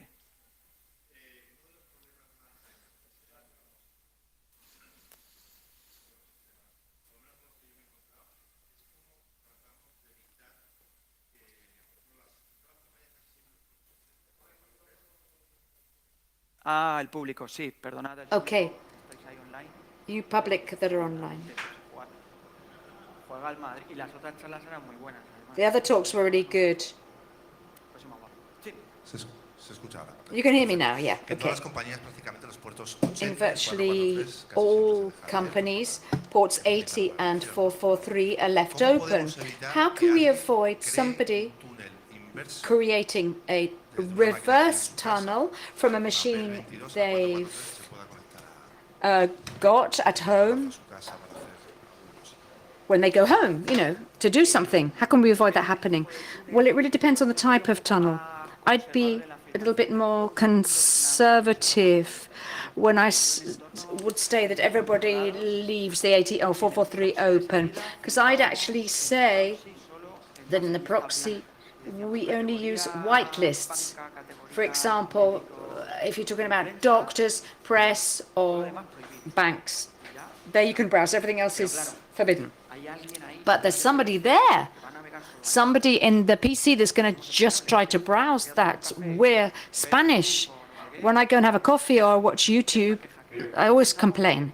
So it's something that, if we were going to be practical, something that only can be done in environments where the security levels are so controlled that you can actually demand this kind of radical measure.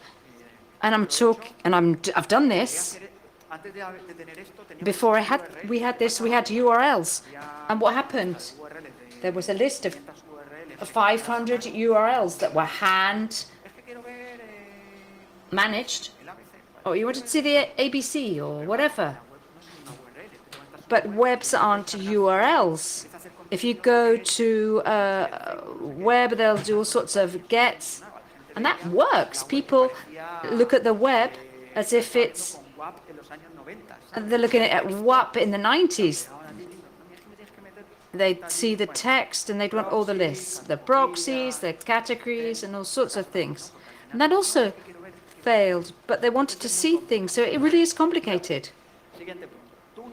Next thing, specific tunnels. Okay, specific tunnels that break the SSLs. You can break SSLs if you're not going to end up in prison. The Data Protection Act, I know it's a bit of an exaggeration.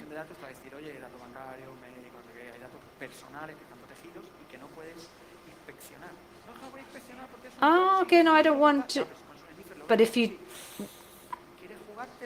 So you want to...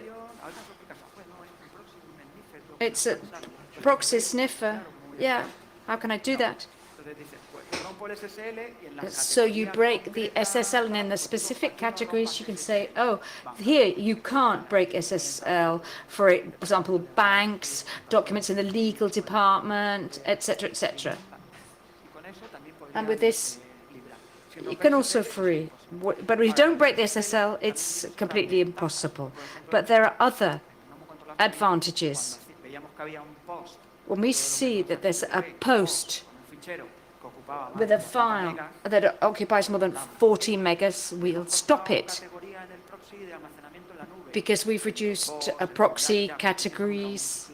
No sé qué, And you can have a cloud, an open se source. conecta a su open cloud, no sé cuánto. So you want an open cloud that's open. Okay, database, up you go. Para evitar eso, To avoid this SSL, el tamaño del post. we look at the size of the post. Bloqueo, vamos a ver qué estás haciendo. ¿Qué es esto? ¿Qué URL? So you need to see what's being done, what they are, what URLs. Entonces, So, lo cual, having said all of this, como todo en seguridad, no hay just solución perfecta. Si as everything in security, there's no perfect solution unless you can use physical strength, physical force. So I could give you some recommendations that help, that aren't going to do away with the problem. Any other questions? ¿puedo dar explicaciones de estas? Mis compis hackerianos, venga, que estoy deseando. Come on, hacker colleagues. I'm itching for your questions. Venga, por favor. Come on, there must be somebody. Hay un montón de rato.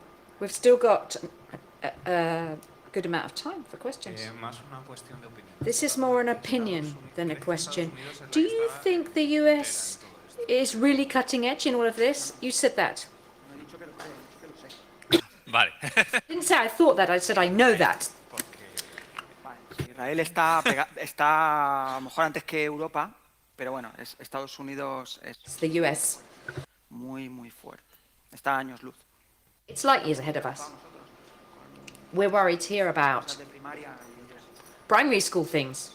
Solamente viendo los presupuestos que Just look at the budgets that they spend on security. militar, en defensa, y lo que se gastan en Military security and defense and what other countries spend, you just get an idea. el mercado, ¿no? Cuando se compran vulnerabilidades, But when they buy vulnerabilities, companies, un imperio, esto, que compra una vulnerabilidad. they'll buy a vulnerability just for $1 million. How much do they sell it for, I imagine? Le meterá de más, They'll add 15 to 20%, no, just to put the brand on it. años por delante. So they're Ahora, light years piensa ahead. y dices, "Es que But if you think about it, sí, tienes razón, según Israel, what about Israel? Israel's streets ahead as well, yeah, okay. Nobody like the US though. Fortunately, we get on with the US people. queremos ser coreanos. We don't want to be North Korea, believe me. Backup de los datos. Also, they do data backup, which is good. Sí, más cosas. ¿Coincides conmigo en Do you agree with me tan punteros? that they're cutting edge? Sorry, he's asking or saying something without using the mic. Yes, they're cutting edge. But I actually think Israel, US is like a huge, clumsy elephant, just tramples on everything. But I think Israel is just a lot more subtle. Hace mucho más ruido, tienes razón. Yeah, you're right. The US is a lot noisier. Sale mucha más información. Bueno, también más grande, ¿no? Al final lo mismo tener un equipo de But it's not the serán, yo qué sé, same as having this 60. POW team. There's I don't know, there's 40 or 60. Como el Snowden, I mean, if you've got 60 and one goes awry like Snowden, puede estar bien o no, ahí no me meto. I'm not saying that's a good thing or not. I don't know if Snowden should have done what he should. That's a more political issue. But if you've got 60 and one turns out to be a rotten apple, he was a contractor initially, but it's such a big team. I think they're very technologically cutting edge. They've got lots of startups, and Israeli Silicon Valley is very much security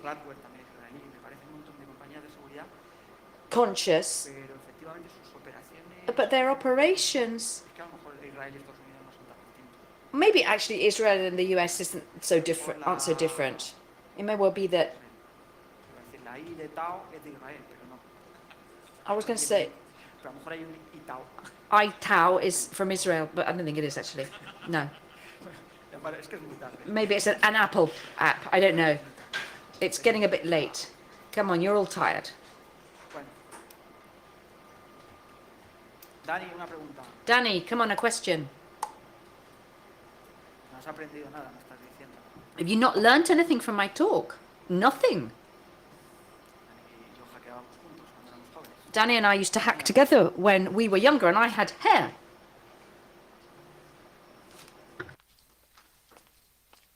¿Estás subiendo para alguien? Ah, qué bien. Ah, you're taking the microphone up to somebody who wants to ask a question. Hello. It's a general question. Would it be worthwhile to carry on using Windows? I mean, should we bother with Windows?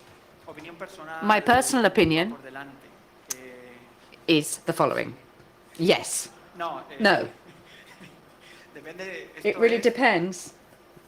Depende para qué. For what? What environment you're talking about? I like Azure because it's got a privacy philosophy which is streets ahead of other cloud companies. It's the only company that's got all the data protection seals that they get in Europe. They're very much aware of privacy issues. I could talk a lot about the cloud, because at the end, you've got Patriot Art and a whole series of other things. But imagine that you've got an infinite budget for all security. But the US has got a piece of paper which says, this is a national security matter. Just give me the server. The Microsoft will give it to them. And they won't tell me about it. So there's a point comes in which whatever you do is going to be useless. Having said that, I think it really depends.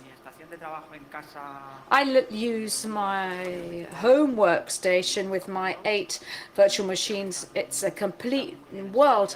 I think Windows is good. I like Windows. And then there's the new Windows 10, which has ATP. From a business viewpoint, actually they're evolving a lot. They've started using RT. I like Microsoft on my workstation, and actually with an administrator without power, you can't connect. So it kind of really depends. Everybody's suffered from these sorts of things. We'll just stop with the hash patch that's not been solved, the unsolved major problem. Actually, the other day I was in a training course for a company here in Spain, and with several days, and the first day they said to me they had 12,000 Windows XP. I can't say the company, but so I showed them.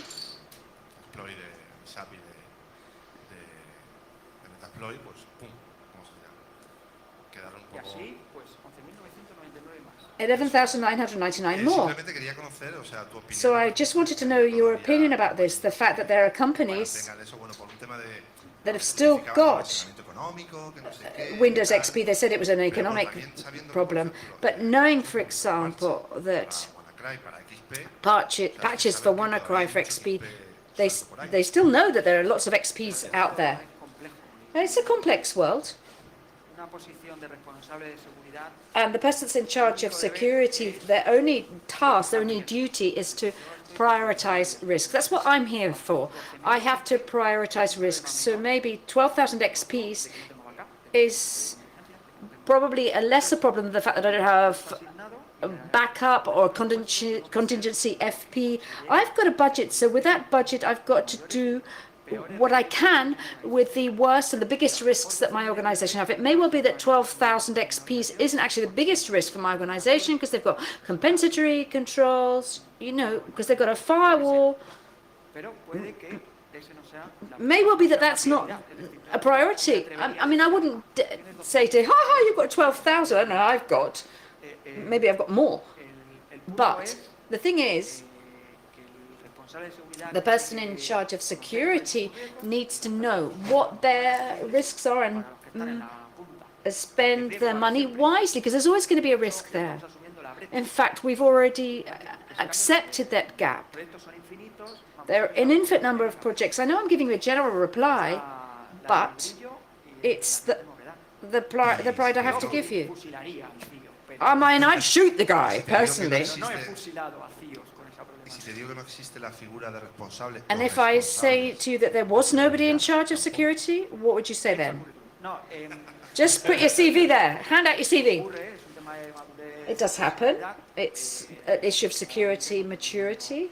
Unfortunately, not everybody isn't aware of this. This room isn't full. Not everybody's aware. People are driving this forward, but in Cibe, didn't exist 20 years ago. And we already had security problems then. So it's a subject, you know, it's awareness raising in large companies. And I hope this is a medium-sized company, even though they've got 12,000 XPs, but it's time. It's just time. I've had major security problems in many environments.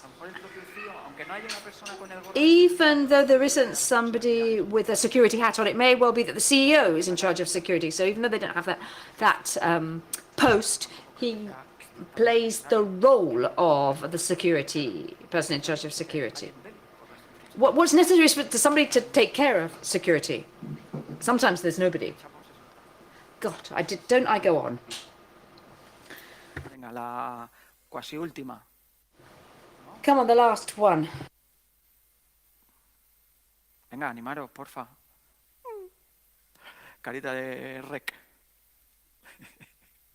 Pero sin pelo. Allí al fondo no ha preguntado nadie. Nobody at the back of the room has asked any questions, and there's lots of people at the back. A couple of things. First, I'd like to know how many people are how many people are in the red team in your case? That's a good question. Telefonica, in our case, is three-dimensional. We've got so much security that we don't control it. But Telefonica provides security services. I'm in charge of internal security, so nothing bad happens to us. But there's a friend of mine who sells security to other companies. The person that sells security has got thousands of people working with him. And, well, 1,000, say, or 900 and something. And he's wearing the security hat. He's not the red team. He's the person that can put a firewall on your computer. And I consume services. I don't go to the market to contract services. So there's this knowledge exchange. And there's a very, very big team of hundreds of people. The internal security team, there are also hundreds of us. Not in my domain, because I'm in charge of security for countries. There's one that's in charge of security for Spain. And I mean, Telefonica Group has 400 companies in Germany, in the UK, Argentina, Mexico, Peru, Chile, and each has its own security director, and everyone has a red team. So Telefonica Spain, which has 22,000 employees, has a very big security team, a very big red team. In Ecuador, where they've only got 1,000, Telefonica Ecuador will have, I don't know, probably a guy that just plays the violin, goes to the market, play and hires in services. It depends. In practice, I didn't reply to your question. However, a lot is all I can say. And they're never enough. Can I ask the second question now? Which is, bearing in mind that you've got a big team, to what extent are you able, when you have to report to your superior and struggle with the CEO, how can you impose the needs of this big team? Because otherwise the CEO wins the battle. Well, to a point.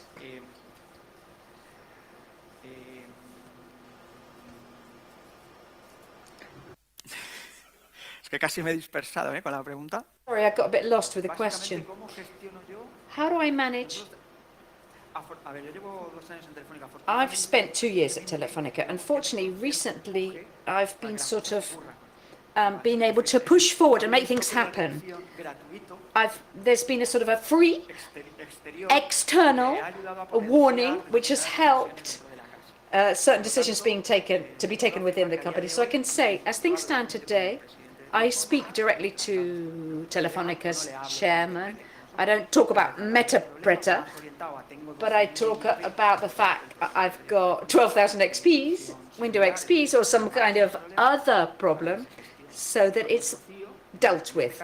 And in my CEO, and I'm not talking about the CEO of the operators, that's why they've got the head of security CEO, the global CEO is very closely related to us, and he supports what we do. And this year, he decided that it probably is important to take notice of us. So we don't have that problem. If you'd have come last Friday, maybe. But just like all organizations, there's no organization when the security IT relationship is that good. It's top down, down top. For the companies in IBEX 35, in which the person in charge of security needs to spend 3 million euros, and they can't go up. But in my case, I talked to the chairman of the company, and I'm not going to tell him things that aren't true. But in fact, I don't have to negotiate with my CEO. It's really the philosophy of the way we govern security. Mackenzie and others will say, oh, it's better to do it this way. And things change over time. But what we're seeing in the sector in general is that security is being taken out of the technological field. So there's fair play in these kind of conversations. It's not just a matter of saying, oh, give me some money for this. And the money says, no, I won't, because I need to give some money to production. So you can, you get shot down. So it's complex, but that's what makes our role fun. You know that you have to belt tighten because there are lots of things and not everybody can do it. Because in the end, security can say no. No, don't do that because it's unsafe. We're competing in a market in which you need to be agile. There are many competitors, the business and payroll. Having said that, did you see? You were watching football when WannaCry was there. You all watched football, didn't you? It didn't affect our production. It affected some workstations, but it didn't affect production. That says a lot about Telefonica. So you've had an incident, but people were able to send WhatsApps, they were able to watch the football and phone each other. There were some patches there. Yeah, there were lots of patches, but it didn't affect production, and that's very important. In addition to other help that we got from NCB.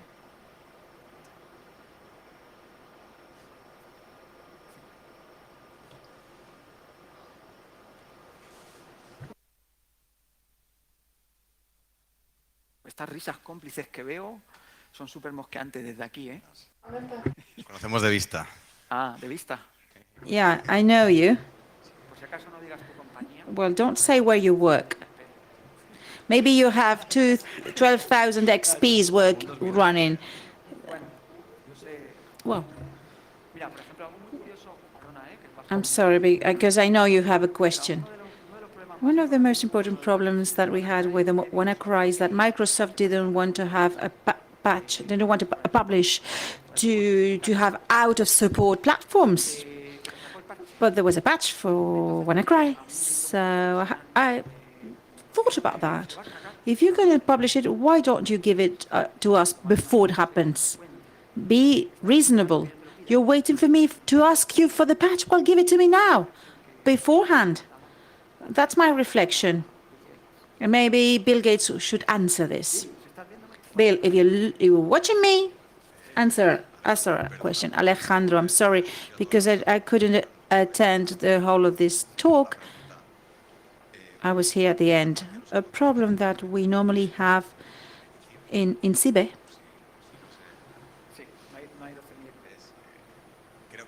I don't think we have XPs. Well,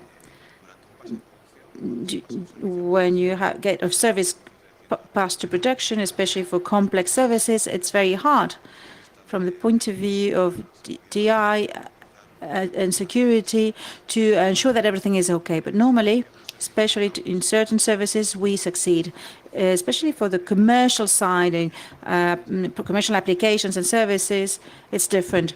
The deployment manual of this mega solution. Well, first you deactivate Linux. You disable that and this and that. Do you have the same problems in Telefonica? How do you tell an Oracle or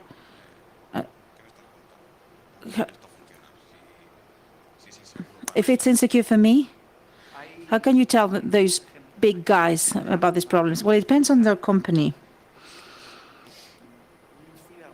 In CIBE, maybe that's hard for in CIBE. Maybe it's difficult for you to run an Oracle. In my past, I had this big technology company, and I was using commands in their applications. I'm executing commands, and they told me, "Well, we put you in the roadmap." There's a part of expectations management internally. If this is a red flag in security, is it viable or not to change our technology? Is this a medium or intermediate worry? Maybe I have to accept it. It's a risk management problem. If you are worried, change your technology. Just fire them, threaten them. If it's something intermediate, if it's you have to manage your risk. Maybe you can change your technology, and your IT or your business or your Sarah IT can tell you that this is nothing. There's no problem. There's a part of government that has to be orchestrated with security committees, with signatures, with risk analysis. This is for me a red flag. This is high criticality, great impact from 500 to 200 million euros. I validated this with my risk department, and I know this is a red flag. You have data protection, legal department, everybody can help you there. And please, you are going to sign it because you want to get it for you, and I'm going to keep it here. And next year, we'll review the same paper. Are you going to sign the same? There's an acceptation of risk. If they accept the risk, it's okay. It's their problem. You have a security committee where you can submit this type of problems with visibility. You need people with empowerment. Warning you, there's a fire, there's a red flag. But I mean, I cannot fight them if they don't want to accept. Well, I was shocked on many occasions because it's about risk management. If you have to do it, well, I warned you. And now it's your problem, it's your responsibility. When there's an incident, we know that you accepted it. Of course, you'll be murdered. But at least you've warned them. You had given all the visibility to the problem. It's your role. And just one more question. Bueno, pues en ese caso, ahí ponía 5. Well, you switched it off. It said 5. Doesn't matter. Thank you very much. I hope you've appreciated it, especially those who are watching online.